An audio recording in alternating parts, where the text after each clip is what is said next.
ఓం శ్రీ లక్ష్మీనారాయణాయ నమః. మనం ఈరోజు వీడియోలో భూమాత కథ గురించి తెలుసుకుందాం. చాలామందికి భూమాత కథ గురించి తెలియదు. ఇంత పవిత్రమైన ఈ కార్తీక మాసంలో హరిహరాదులకు ఎంతో ప్రీతికరమైన ఈ కార్తీక మాసంలో మనము భూమాత కథను విన్నట్లయితే మనకి సకల శుభాలు కలుగుతాయి. అదేవిధంగా ఖచ్చితంగా మనము భూమాత కథను విన్నట్లయితే అత్యధికంగా భూమి కలవారుగా ఉంటాము. అనేక భూములు కొనుగోలు చేస్తుంటాము. ఈ కథను ప్రారంభించే కన్నా ముందు ఒకసారి భూమాతకు నమస్కారం చేసుకోండి. అందరూ ఈ కథలోకి వెళ్దాం. పూర్వకాలంలో ఒక ముసలి అమ్మ ఉండేది. ఆ ముసలమ్మ చాలా పుణ్యాలు దానాలు చేస్తూ ఉండేది. ఆమె చేసే దాన ధర్మాల వల్ల ఆమె ఇల్లంతా ఖాళీ అయిపోయింది. తన ఇంట్లో ఉన్న విలువైన వస్తువులన్నింటినీ దానం చేసేసింది. తన దాన ధర్మాల వలన తనకి ధర్మరాజు యొక్క సింహాసనమే రాబోతుంది. ఎవరు ఇంతగా దాన ధర్మాలు చేసేది? ఎవరు నా సింహాసనాన్ని లాక్కోవాలని చూస్తున్నారు? ఇంతగా దాన ధర్మాలు చేసి నా దాన ధర్మాలు అధికంగా చేసి ఎవరు నా సింహాసనాన్ని కూడా తీసుకునే అంత దాన ధర్మాలు, గొప్ప దాన ధర్మాలు చేసేవారు ఎవరో చూసి రమ్మని యమధర్మరాజుని ధర్మరాజు పంపిస్తాడు. యమధర్మరాజుకి ధర్మరాజు అంతగా దాన ధర్మాలు చేసే వాళ్ళు ఎవరో తెలుసుకొని రమ్మని పంపించాడు. ఆ మాటలు వినగానే యమధర్మరాజు అంతగా దాన ధర్మాలు చేసేది ఎవరో తెలుసుకుందామని భూమి మీదకి వచ్చాడు. ఆ యమధర్మరాజు ఒక పేదవాడి రూపంలో భూమి మీదకి వచ్చాడు. ఆ ఊరంతా కూడా తనకి బట్టలు దానం చేయమని అడుగుతూ తిరుగుతూ ఉన్నాడు. ఆ ఊరు మొత్తం తిరుగుతూ రోజంతా అడుగుతూ తిరుగుతూనే ఉన్నాడు. కానీ ఏ ఒక్కరు కూడా తనకు బట్టలు ఇవ్వడానికి ప్రతి ఒక్కరూ నిరాకరించారు. తన ఒళ్ళు కప్పుకోవడానికి ఏ ఒక్కరు కూడా బట్టలు ఇవ్వడానికి ముందుకు రాలేదు. చలికాలము, విపరీతమైన చలి ఉంది. చలిలో ఉండి కూడా ఎవ్వరు కూడా ఆయనకు బట్టలు ఇవ్వడానికి ముందుకు రాలేదు. చిరిగిన బట్టలతో ఆ ఊరు మొత్తం తిరుగుతూ అడుగుతూనే ఉన్నాడు. ప్రతి ఒక్కరి గుమ్మం ముందుకు వెళ్ళి తనకు బట్టలు ఇయ్యమని అడుగుతున్నాడు. ఎవరైనా నాకు బట్టలు దానం ఇవ్వండి, ఎవరైనా నాకు బట్టలు దానం ఇవ్వండి అని చలికి వణుకుతూ అడుగుతూనే ఉన్నాడు. ఈ భయంకరమైన చలికి తట్టుకోలేకపోతున్నాను, వణికిపోతున్నాను, దయచేసి ఎవరైనా నాకు బట్టలు ఇవ్వండి అని అడుగుతూనే ఉన్నాడు. కానీ ఎవ్వరు కూడా బట్టలు ఇవ్వడానికి ముందుకు రాలేదు. నాకు బట్టలు ఇవ్వండి, నాకు బట్టలు ఇవ్వండి అని రోజంతా ఆ ఊరంతా తిరుగుతూ అరుస్తూనే ఉన్నాడు. అయినా కూడా ఎవ్వరు కూడా ఆయన మాటల్ని పట్టించుకోవడం లేదు. చివరగా ఆ ముసలి అమ్మకు ఈ మాటలు వినపడసాగాయి. రాత్రైంది. రాత్రిపూట ఆ ముసలమ్మ ఆ మాటలు వినగానే తన కోడళ్లను లేపింది. చూడండి కోడళ్ళారా, బయట ఎవరో బట్టలు ఇవ్వమని అడుగుతున్నారు, ఒకసారి వెళ్ళి చూసి రమ్మని అడిగింది కోడళ్ళని. దానికి ఆ కోడళ్ళు, ఎవరో బీదవాడు బట్టలను అడుగుతూ ఉన్నాడు, ఇప్పుడు రాత్రి 12 అయింది, ప్రతిరోజు ఎవరో ఒకరు మన ఇంటి ముందుకు వస్తారు, అడుగుతూనే ఉంటారు, కనీసం ఈ రాత్రిపూటైనా మమ్మల్ని ప్రశాంతంగా పడుకోనివ్వరా అని చెప్పి ఆ ముసలమ్మకి సమాధానం ఇచ్చారు. రాత్రి 12 గంటల సమయం అయింది, అర్ధరాత్రి అయింది. ఈ టైంలో మేము బయటికి వెళ్ళలేము, మీకు ఎలాగూ నిద్ర రావట్లేదు, కనీసం మమ్మల్నైనా పడుకోనివ్వరా అని ఆ కోడళ్ళు సమాధానం ఇచ్చారు. ఈ అర్ధరాత్రి సమయంలో మేము బయటికి వెళ్ళడం కుదరదు, మేము వెళ్ళలేము అని వారు సమాధానం ఇచ్చారు. ఆ ముగ్గురి కోడళ్ళలో పెద్ద కోడలు లేచి, అమ్మ మీరు చింతించకండి, నేనెవరో చూసి వస్తాను అని చెప్పి బయటికి వెళ్ళింది. బయటికి వెళ్ళేసరికి ఒక పేదవాడు చలితో వణుకుతూ బయట నిలబడి ఉన్నాడు. తలుపు తీసి బయటికి వెళ్ళిన పెద్ద కోడలు ఆ బీదవాడిని చూసి మీకేం కావాలి అని అడిగింది. ఆ పేదవాడి రూపంలో ఉన్న యమధర్మరాజు, నేను పేదవాడిని, నాకు చలికి తట్టుకోలేకపోతున్నాను, కాబట్టి నాకు దయచేసి ఏదైనా ఒక వస్త్రాన్ని కప్పుకోవడానికి ఇవ్వండి అని అడుగుతున్నాడు. నేను ఇంత భయంకరమైన చలిని తట్టుకోలేకపోతున్నాను, నాకు ఏదైనా ఒక కట్టి ఒళ్ళు కప్పుకోవడానికి ఏదైనా ఒక బట్టను ఇచ్చినట్లయితే నాకు చలికి తట్టుకునే శక్తి వస్తుంది అని అడిగాడు. ఆ మాటలు విన్న పెద్ద కోడలు ఇంట్లోకి వెళ్ళిపోతుంది. ఆ పేదవాడు చెప్పిన మాటలన్నీ ఆమె వాళ్ళ అత్తతో చెప్పింది. కోడలు, పేదవాడు బయట చలికి వణుకుతూ ఉన్నాడు, అతనికి ఏదైనా ఒక వస్త్రాన్ని అడుగుతున్నాడు, ఏదైనా ఒక బట్టని ఇచ్చినట్లయితే నేను చలికి తట్టుకున్న శక్తి వస్తుంది అని అడుగుతున్నాడు అని వాళ్ళ అత్తకు చెప్పింది. వాళ్ళ అత్తగారు, మీ మామయ్య దగ్గర ఒక మంచి కంబలి ఉంది, అది తీసుకెళ్ళి ఆ పేదవాడికి ఇచ్చేయమని కోడలికి చెప్తుంది. అప్పుడు కోడలు, ఆ కంబలిని గనక ఆ పేదవాడికి ఇచ్చినట్లయితే మామయ్య చలికి తట్టుకోలేకపోతారు అని అంటుంది. అప్పుడు ఆ ముసలమ్మ, నా దగ్గర ఇంకొక దుప్పటి ఉంది, అది ఇస్తాను అని అంటుంది. ఈ దుప్పటిని తీసుకెళ్ళి మీ మామగారికి కప్పి ఆ కంబలిని ఆ పేదవాడికి ఇచ్చినట్లయితే అతనికి ఉపయోగపడుతుందని చెప్తుంది. మనం ఇంట్లో ఉంటాము, తలుపులు వేసుకొని ఉంటాము కాబట్టి మనకు చలి అంత ఎక్కువగా ఉండదు. అతను బయట ఉన్నాడు కాబట్టి అతనికి చలి ప్రభావం ఎక్కువగా ఉంటుందని ఆ అత్తగారు కోడలికి చెప్పింది. ఆ కోడలు అత్తగారు చెప్పినట్లే ఆ కంబలిని తీసుకెళ్ళి బయట ఉన్న పేదవాడికి ఇచ్చేస్తుంది. ఆ కంబలిని తీసుకొని ఆ పేదవాడు అక్కడి నుంచి వెళ్ళిపోయాడు. ఆ కంబలిని ధరించిన తర్వాత ఆ పేదవాడు యమధర్మరాజుగా మారి ధర్మరాజు దగ్గరికి వెళ్ళాడు. ఇదిగో ఈ కంబలి, ఒక ముసలమ్మ ఒక ఊరిలో నివసిస్తుంది. ఒక ఊరిలో ఒక ముసలమ్మ అనేక దాన ధర్మాలు చేస్తుంది. వాళ్ళ ఇంట్లో కనీసం కంబలులు ఎక్కువగా కూడా లేవు, ఉన్న ఒక కంబలిని నాకే దానం ఇచ్చింది అని చెప్తారు. తన దగ్గర ఉన్న అనేక వస్తువుల్ని, కొత్త వస్తువుల్ని కానీ పాత వస్తువులు కానీ ఏవైనా సరే దానం ఇచ్చేస్తూ ఉంటుంది. అన్నింటినీ దానం చేస్తుంది. తన ఇంట్లో ఇప్పుడు దానం చేయడానికి కూడా ఏ వస్తువులు లేవు. ఆ మాటలు విన్న ధర్మరాజు, ఆ ముసలమ్మ ఖచ్చితంగా నా సింహాసనాన్ని తీసుకుంటుంది అని చెప్తాడు. ధర్మరాజు ఆ యమధర్మరాజుతోని, వెంటనే నువ్వు ఆ ముసలి అవ్వను ఇక్కడికి తీసుకొని రమ్మని చెప్తాడు. ధర్మరాజు చెప్పగానే యమధర్మరాజు తన దూతలని పంపించాడు ముసలమ్మని తీసుకురావడానికి. యమదూతలు ఆ ముసలమ్మని తీసుకొని అక్కడికి వెళ్ళారు. ఆ యమదూతలు ఆ ముసలి అవ్వను తీసుకొని వచ్చారు. తీసుకొని అక్కడికి వచ్చేసరికి ఆ అవ్వ మొదటి అడుగు వేయగానే అక్కడ అన్నీ నీళ్ళే ఉన్నాయి. ఆ ముసలమ్మ అక్కడ అడుగు వేయడానికి ఎక్కడ కూడా భూమి కనపడలేదు, అంతా నీళ్ళే కనబడ్డాయి. ఆ ముసలమ్మ ఆశ్చర్యానికి గురైంది. ఆ ముసలమ్మ చాలా కంగారు పడిపోయి అక్కడే నిలబడిపోయింది.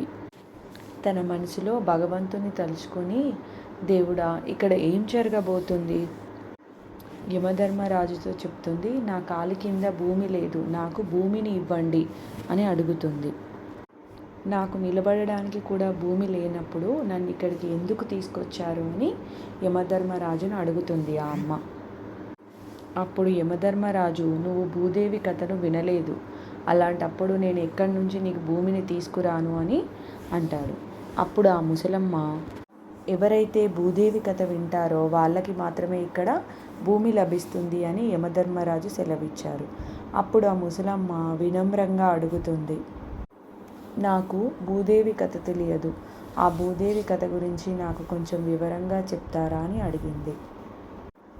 భూమి లేకుండా నేను ఇక్కడ ఉండలేను, ఇక్కడ స్వర్గంలో నాకు ఏం పని ఉంది అని అన్నది.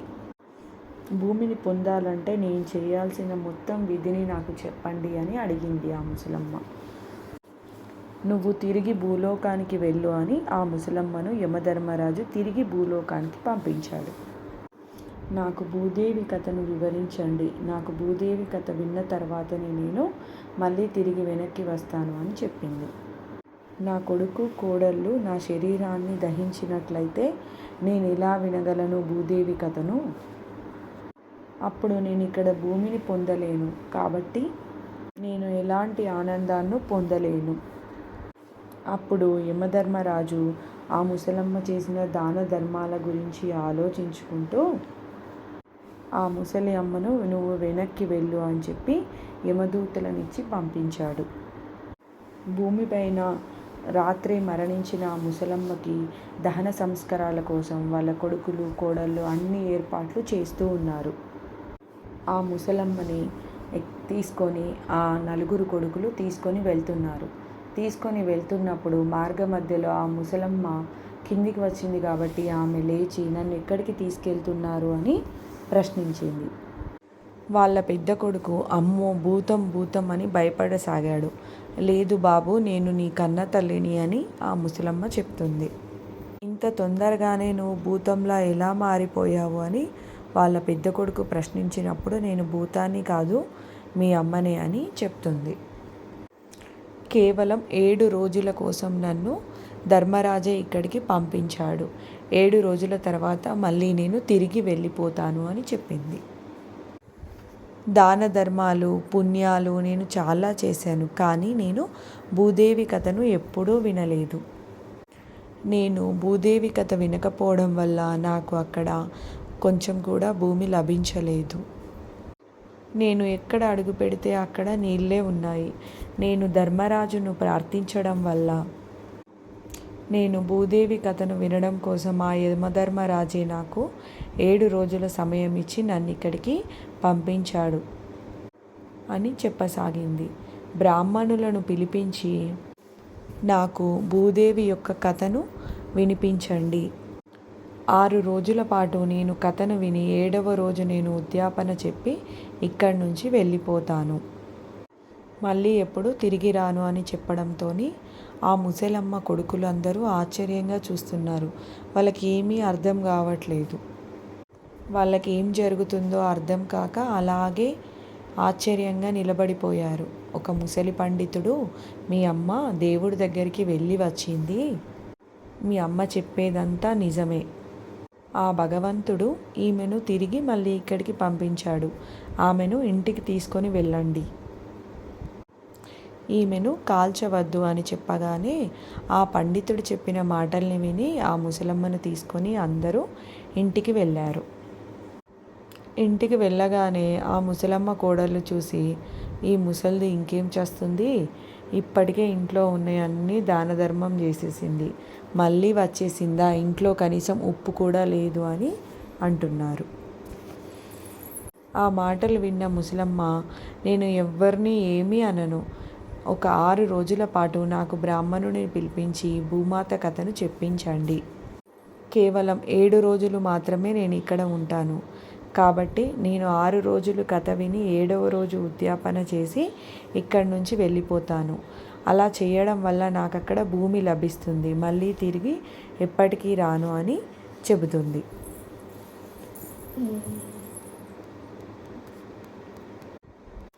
తన కొడుకులు, కోడళ్ళు, బ్రాహ్మణులను పిలిపించి 6 రోజుల పాటు భూమాత కథను వినిపించారు.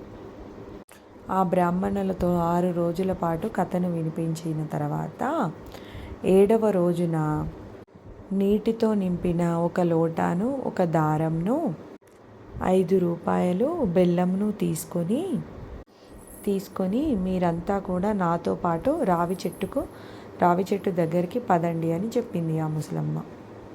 ఆ రావి చెట్టు దగ్గర అందరము కలిసి భూదేవి కథను విందాము అని చెప్పింది. ఈరోజు నా వ్రతానికి ఉద్యాపన చెప్పాలి, కావున మీరందరూ కూడా రండి అని చెప్పింది. మీరందరూ కూడా ఈ కథను వినండి, అలా చేయడం వల్ల మీ సమస్త కష్టాలు, దుఃఖాలు, అన్ని బాధలు తొలగిపోతాయని చెప్పింది. అప్పుడు ఆ ముసలమ్మ బ్రాహ్మణుని, వాళ్ళ కోడళ్ళని తీసుకొని రావి చెట్టు వద్దకు వెళ్ళింది. అప్పుడు ఆ రావి చెట్టు దగ్గర కూర్చొని ఆ ముసలమ్మ, కోడళ్ళు బ్రాహ్మణుడు చెప్పే కథను విన్నారు. ఆ కథను విన్న తర్వాత వాళ్ళు తీసుకువెళ్ళిన 5 రూపాయలు బెల్లము, దారంని రావి చెట్టు వద్ద పాతిపెట్టారు. అప్పుడు ముసలమ్మ భూమాతకు నమస్కరించుకొని, భూమాత దయచేసి వీటిని స్వీకరించు. భూమాత, నేను చేసిన సమస్త పాపాలను కూడా నీ లోపల కలిపివేయి. నాకు భూమి కావాలి, మళ్ళీ నేను ఎప్పుడు కూడా ఇక్కడికి రాకూడదు. ఈ విధంగా ముసలి అవ్వ 7 రోజుల పాటు భూదేవి కథను విని ఉద్యాపన చెప్పింది. ముసలి అమ్మ కోడళ్ళు ఒక్కరోజే భూమాత కథను విని ఉద్యాపన చెప్పారు. ఆ విధంగా ముసలి అవ్వ భూదేవి కథను విన్నది. భూదేవి వ్రతాన్ని చేసింది, ఉద్యాపన చెప్పింది. తన కోడళ్ళను కూడా ఉద్యాపన చెప్పించింది. అందరూ ఇంటికి వచ్చి ఆ ముసలమ్మ కోడళ్ళతో చెప్తుంది, నాకు ఈరోజే చివరి రోజు. ఈరోజు నాకు నవకాయ పిండి వంటలతో భోజనం వండి పెట్టమని చెప్పింది. ఈరోజు నేను ఇక్కడి నుంచి వెళ్ళిపోతాను, మళ్ళీ తిరిగి రాను అని చెప్పింది. అప్పుడు కోడళ్ళు, ఏం పెట్టమంటారు, ఎక్కడి నుంచి పెట్టమంటారు, ఇంట్లో ఏవైనా ఉండేలా ఉంచారా మీరు, ప్రతి ఒక్కటి దానం ఇచ్చారని అంటారు. పెద్ద కోడలు, మరీ అంత కఠినంగా మాట్లాడకండి, నేను మీకు కావాల్సినవి అన్నీ తయారు చేసి పెడతాను, మీరేం చింతించకండి, నేను పక్కింటికి వెళ్ళి వస్తాను అని వెళ్ళింది. పెద్ద కోడలు పక్కింటికి వెళ్ళి ఒకరింటికి వెళ్ళి ఒక వస్తువును, ఇంకొకరింటికి వెళ్ళి ఇంకొక వస్తువును అడిగింది. ఈ విధంగా ఒక్కొక్కరి దగ్గర ఒక్కో వస్తువు తీసుకొచ్చి అత్తగారు అడిగిన నవకాయ పిండి వంటలని వండి పెట్టింది. ఆమె అడిగిన అన్ని రకాల వంటలు వండి పెట్టింది, భుజించమని చెప్పింది. అప్పుడు ఆ అత్తగారు అంటున్నారు, కొడుకులు కోడళ్ళు అందరూ మీరు కూడా భోజనం చేయండి అని చెప్పింది. కోడళ్ళు కొడుకులు కూడా కొద్ది కొద్దిగా భోజనం చేశారు. అప్పుడు ముసలమ్మ అంటుంది, రేపు ఉదయము నేను 4 గంటలకే ఇక్కడి నుంచి వెళ్ళిపోతాను. ఈరోజు నాకు ఆఖరి రోజు, ఇప్పుడు సమయము 12 గంటలు అవుతుంది, మీరు వెళ్ళి నిద్రించండి అని చెప్పింది. కొడుకులు వెళ్ళమన్నా కూడా ఆ ముసలమ్మ అందరినీ వెళ్ళి పడుకోమని చెప్పింది.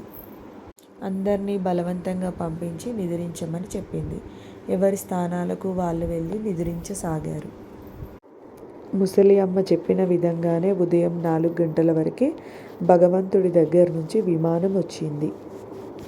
ముసలి అవ్వ అందులో ఎక్కగానే ముసలి అవ్వను తీసుకొని విమానం వెళ్ళిపోయింది. అక్కడికి వెళ్ళిన తర్వాత ముసలి అవ్వకు భూమి లభించింది. అక్కడికి వెళ్ళిన తర్వాత ధర్మరాజుతో ముసలి అవ్వ చెప్తుంది, భగవంతుడా, నాకు ఉన్న ఇంకొక కోరికను కూడా మీరు నెరవేర్చండి అని అంటుంది. అప్పుడు భగవంతుడు మళ్ళీ నీకు నేను ఏ కోరికను నెరవేర్చాలి అని అడుగుతున్నాడు. అప్పుడు ఆ ముసలమ్మ, నా ఇంట్లో నేను ఏది కూడా ఉంచుకోలేదు, అన్నీ దానం ఇచ్చాను, కనీసం ఇంట్లో ఉప్పు బెల్లం లాంటి వస్తువుల్ని కూడా ఉంచుకోలేదు. ఇప్పుడు నేను మరణించాను కదా, తిరిగి వాటిని ఎలా ఇవ్వగలను, కాబట్టి నేను చేసిన దాన ధర్మాలకు 4 నా కొడుకు కోడళ్లకు ఇవ్వండి. దానికి ధర్మరాజు, చింతించకు అని ఆ ముసలమ్మకు చెప్పాడు. నువ్వు చేసిన దాన ధర్మాలకు 4 రెట్లు చేసి నేను నీ కొడుకు కోడళ్లకు ఇచ్చాను అని చెప్తున్నాడు. అప్పుడు అక్కడ ఏ వస్తువులకి కూడా ఎటువంటి లోటు లేదు. అన్ని వస్తువులు 4 ఆ ముసలమ్మ దానం చేసిన దానికి 4 ఆ ధర్మరాజు వాళ్ళ కొడుకు కోడళ్ళకి తిరిగి ఇచ్చాడు. అప్పుడు ఉదయాన్నే చిన్న కోడలు లేచి, అందరూ లేవండి, టీ తాగండి అని చెప్తుంది. చిన్న కోడలు అంటుంది, అత్తగారు ఇప్పుడే లేవరు, ఎందుకంటే నిన్న పెద్ద కోడలువైన నువ్వు చేసిన పెద్ద కోడలతో అంటుంది, పెద్ద కోడలువైన నువ్వు చేసిన పిండి వంటల్ని ఆరగించింది కాబట్టి ఆమె ఇప్పుడప్పుడే లేవదు, నువ్వు ఎంతో ప్రియమైన కోడలివి, వెళ్ళి ఆమెను లేపమని అడుగుతుంది.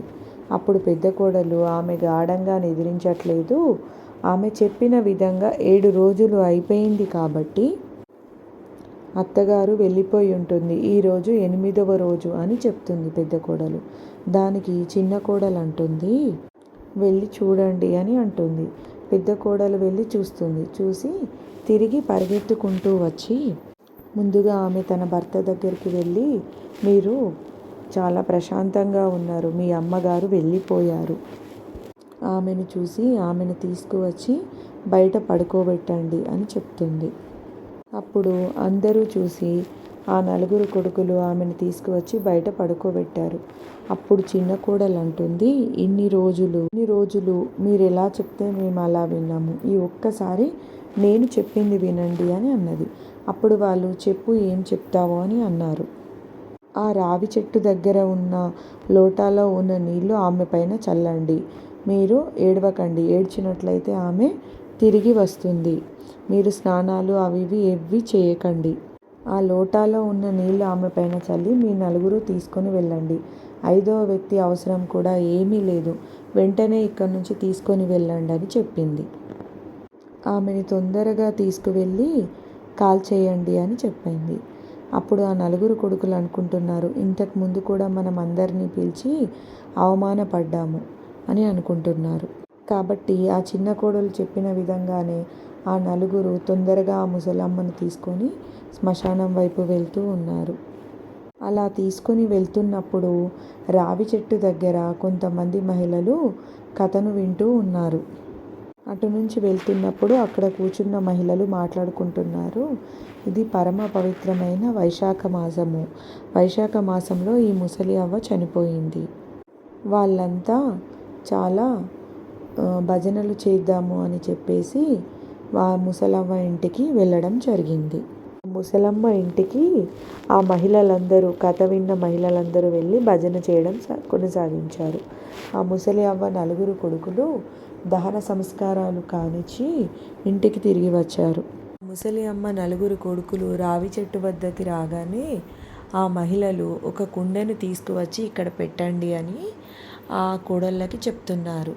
అప్పుడు వాళ్ళు పూర్తిగా ఇంటికి వచ్చిన తర్వాతనే కుండను తీసుకొచ్చి ఇక్కడ పెడతాము అని ఆ ముసలమ్మకు దహన సంస్కారాలు పూర్తి అయిన తర్వాత వాళ్ళు నలుగురు కొడుకులు ఇంటికి చేరిన తర్వాతనే కుండను తీసుకువచ్చి అక్కడ పెడతామని వాళ్ళ కోడళ్ళు చెప్తున్నారు. అదిగో వాళ్ళందరూ వచ్చేసారు, నలుగురు కొడుకులు కూడా వచ్చేసారు, కాబట్టి మీరు కుండను తీసుకువచ్చి ఇక్కడ పెట్టండి అని చెప్పారు మహిళలు. అప్పుడు ఆ కోడళ్ళు కుండను తీసుకువచ్చి అక్కడ పెట్టారు. భజనలు చేసే ఆడవాళ్ళు ఇంకాసేపు భజనలు చేసి ఆ తర్వాత ఎవరింటికి వాళ్ళు వెళ్ళిపోయారు. ఇక అక్కడ మిగిలి ఉన్న వాళ్ళ నలుగురు కొడుకులు ఒకరి మొహాన్ని ఒకరు చూసుకుంటూ ఉన్నారు. ఇప్పుడెలా? ఇంటికి వచ్చిన వారికి ఏమైనా చేయాలి అంటే ఏం చేయాలి, అసలు ఏ విధంగా మనము ముందుకు వెళ్ళాలి అని వాళ్ళు ఆలోచించుకుంటూ ఉన్నారు. అమ్మ వెళ్ళిపోయింది, కనీసం ఏమీ కూడా మిగిల్చకుండా వెళ్ళిపోయింది అని ఆలోచించుకుంటూ ఉన్నారు. పక్కింటి వాళ్ళు కూడా అక్కడికి వచ్చారు. పక్కింటి వాళ్ళు, ఎదురింటి వాళ్ళంతా కూడా అక్కడికి వచ్చి చర్చించుకుంటున్నారు. పక్కింటి వాళ్ళు ఈరోజు ముసలి అవ్వ ఇంట్లో వాళ్ళకి ఆహారాన్ని పెడదామని అనుకుంటున్నారు. ఈ ఒక్కరోజు ఆ ముసలమ్మ వారి ఇంట్లో వాళ్ళకి మనం భోజనం పెట్టినట్లయితే రేపటి నుండి వాళ్ళ పనులు వాళ్ళు చేసుకుంటారని పక్కింటి వాళ్ళు మాట్లాడుకుంటున్నారు.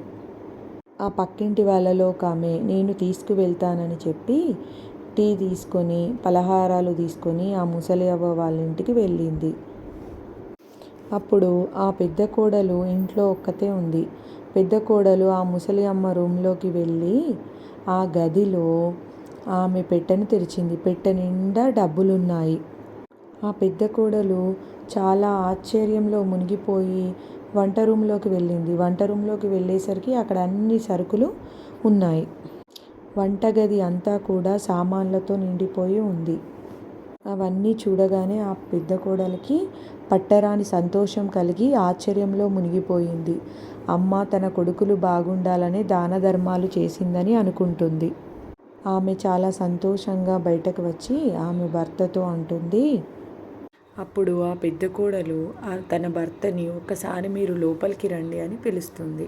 ఇప్పుడు ఆమె భర్త అంటున్నాడు, ఇప్పుడే కదా దహన సంస్కారాలు చేసి వచ్చాను, కాసేపు నన్ను ప్రశాంతంగా ఉండనివ్వు, ఏం తీసుకురాను, ఏం వంటకి కానీ దేనికి కానీ సరుకులు ఎలా తీసుకురాను, ఎవరిని అడగను, కాసేపు నన్ను మనశ్శాంతిగా ఉండనివ్వు అని అంటున్నాడు. అయ్యో మీరు ఒక్కసారి లోపలికి రండి, లోపలికి వస్తే తెలుస్తుంది, మీరు ఎక్కడికి వెళ్ళాల్సిన అవసరం లేదు, ఎవరిని అడగాల్సిన అవసరం లేదు అని అంటుంది. సరే అని చెప్పి ఆ ముసలి అవ్వ కొడుకు లోపలికి వెళ్ళాడు. భార్య ఆ పెట్టెను తెరిచి చూపించింది. ఆ పెట్టెను తెరిచి చూపించగానే అది చూసి ఆ కొడుకు చాలా సంతోషించాడు. ఇప్పుడు మీరు ఒకసారి వంటగదిలోకి కూడా రండి అని వంటగదిలోకి తీసుకొని వెళ్ళింది. ఆ వంటగదిలోకి వెళ్ళిన ఆ ముసలి అవ్వ కొడుకు ఆ సరుకుల్ని చూసి అవన్నీ చూసి చాలా సంతోషించాడు. అప్పుడు అంటున్నాడు, అమ్మ మాకు చాలా ధనాన్ని సంపదను ఇచ్చి వెళ్ళింది అని అంటున్నాడు. అప్పుడు ఆ పెద్ద కోడలు బయటికి వచ్చి ఆ కోడళ్ళందరినీ లోపలికి తీసుకొని వెళ్తుంది. ఆ అందరి కోడళ్ళని లోపలికి రమ్మని చెప్పి లోపలికి వెళ్ళగానే పదండి మన లోపల అన్ని వస్తువులు ఉన్నాయి, మనం రకరకాల తినుబండారాలు, ఆహార పదార్థాలు, రొట్టెలు అన్ని రకాలుగా వండుకోవచ్చు, అన్ని రకాల మన దగ్గర ఉన్నాయి అని చెప్తుంది. ఆ కోడళ్ళందరూ అలా చెప్పగానే ఎవరి రూమ్కి వాళ్ళు వెళ్ళి, ఎవరి గదిలోకి వాళ్ళు వెళ్ళి తీసుకుని చూడసాగారు. చూసేసరికి ఏమవుతుంది అంటే పెద్ద కోడలు గదిలోనే ఎక్కువగా బంగారము, డబ్బు అనేది ఉంటుంది. పెద్ద కోడలికి మాత్రమే అధికంగా ధనం లభించింది.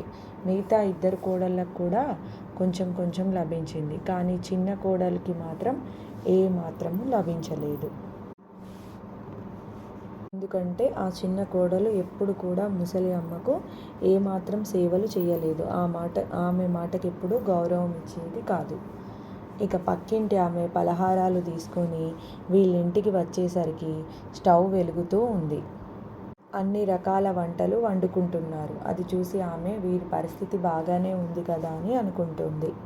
అప్పుడు ఆ పక్కింటామె వాళ్ళందరినీ పిలిచి ఆ పలహారాలు ఇస్తుంది. పలహారాలు అయితే తీసుకుంటాం, కానీ మీరు మాకు మధ్యాహ్న భోజనం ఏమీ తయారు చేసుకొని రావద్దు, మాకు కావాల్సిన అన్నము మేమే ప్రిపేర్ చేసుకుంటాము అని చెప్పడం జరుగుతుంది. మా అమ్మను మేము తప్పుగా అర్థం చేసుకున్నాము. ఆమె చేసిన దాన ధర్మాలన్నీ మాకు తిరిగి వచ్చాయి. ఆమె చేసిన దాన ధర్మాలన్నీ కూడా మా కోసమే చేసింది కాబట్టి మాకు అత్యధికంగా డబ్బు, సంపాదన, సరుకులు అన్నీ లభించాయి అని ఆ కొడుకులు చెప్పసాగారు. ఏ విధంగానైతే ఆ ముసలమ్మకు భూమి లభించిందో అందరికీ కూడా భూమి లభించాలి అని కోరుకుంటూ ఈ వీడియో నచ్చినట్లయితే లైక్ చేయండి, షేర్ చేయండి, సబ్స్క్రైబ్ చేసుకొని వాళ్ళు సబ్స్క్రైబ్ చేసుకోండి. సర్వే జనాః సుఖినో భవంతు.